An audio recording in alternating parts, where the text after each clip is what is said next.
Yo, what is up guys? Welcome back to our channel. So ngayong araw ay pag-uusapan natin is all about Cinnamon Cross Pet System.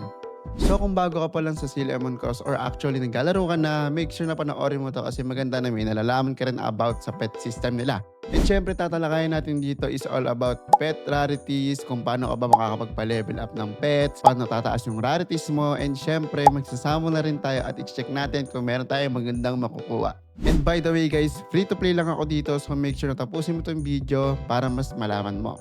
Tara, simulan na natin.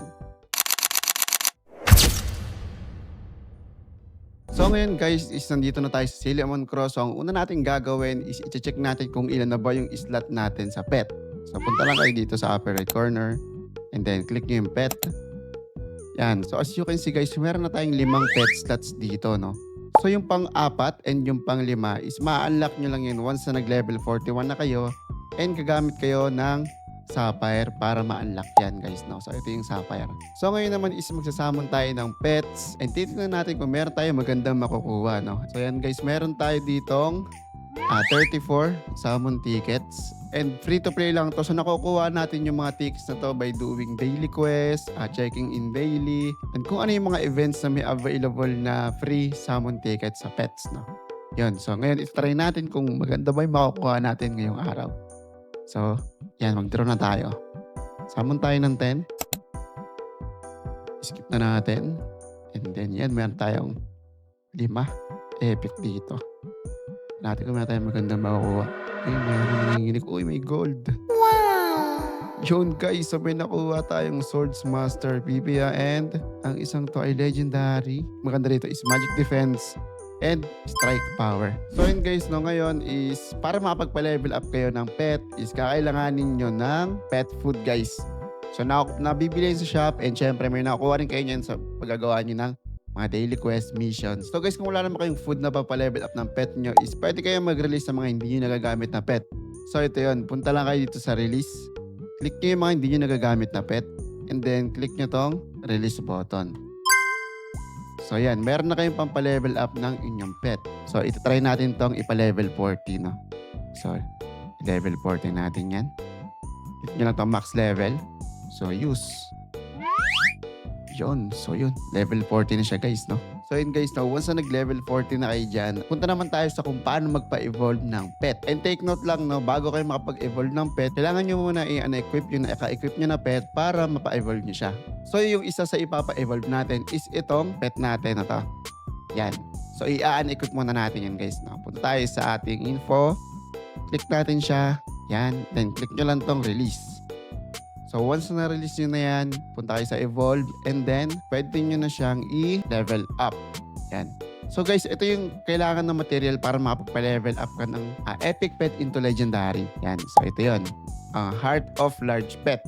So paano ba makukuha yung Heart of large pet, no? So una is punta tayo sa Master Craftsmanship. So ito yun. Click nyo lang yung F2. Yan. So punta tayo dyan. So once na nandito na kayo kay Master Craftsmanship, click nyo lang tong potion and then makikita nyo to, no? Ayan. So ito yung required materials para makapag-craft kayo ng Heart of a large pet. Yan. So kailangan nyo neto, Heart of a small pet, and then itong matte crystal. So itong matte crystal is nakukuha nyo yan once na nag-dismantle kayo ng mga equipments. So ito namang isa, Marvelous Sprayer. So nabibili lang yan sa General Merchant. So bibili tayo ngayon yan.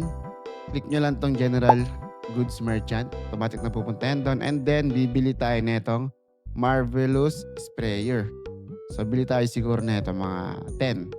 Yan. Confirm and purchase. And then once na nakabili na kayo, proceed kayo kay Master Craftsmanship. Balik lang kayo doon. And then once na nakompleto nyo na yung required materials for crafting, is ika-craft nyo lang siya, no? So click natin itong craft. So yan, meron na tayong isang Heart of a large pet. And yun guys, no, by the way, kung wala na rin kayong Heart of a small pet, so ito yung way para mas makakuha pa kayo ng maraming ganito, no? Punta kayo sa pet nyo. So itong mga green na to, pwede nyo siyang i-synthesize. And then makakuha kayo ng makakuha na kayo ng Heart of a small pet, no? So ayun yung way para makakuha pa kayo ng maraming Heart of a small pet. And then meron pang isang way. So punta tayo dito kay Iriel. So hanapin nyo lang dito si Iriel. Yan, instant move tayo dyan. Click nyo si Iriel guys. And then Ito yung mga nakukuha niya sa pagko-complete ng mga daily quest, ng missions. Itong Candy Jelly Seal na to, pwede nyo siyang ipapalit sa Pet Lucky Box. Yan, so ito yung mga makukuha niya sa Pet Lucky Box, guys. So pag wala na kayong gantong rarity ng pet na isi-synthesize, pwede kayong bumili ng Pet Lucky Box dito and then magkakaroon na kayo ulit ng pang-synthesize para makakuha kayo ng Heart of a Small Pet. Proceed tayo sa Evolve, no? So ito yun, so ipapa-evolve na natin to, guys. Click nyo lang tong Evolve. And then, bam, ayan na. Nakapagpa-evolve na kayo ng isang epic into legendary rarity na pet. Para mas lumakas pen, guys, is pwede nyo pa yung ipa-level up, no? So, punta lang kayo sa level up and then, click nyo yung pet na gusto nyo ipa-level up, then max level nyo agad yan. John. So, yun guys, no? Level 48 na yung isa nating pet. Then, syempre, huwag nyo kakalimutan i-equip. So, ganun lang guys kasimple kung paano mag-craft and paano mag-summon and syempre magpa-level up ng pet nyo. So, kung natapos mo itong video, make sure to like, comment, and subscribe para mas marami ka pang tutorials na mapanood. Thank you for watching guys and we'll see you on the next one.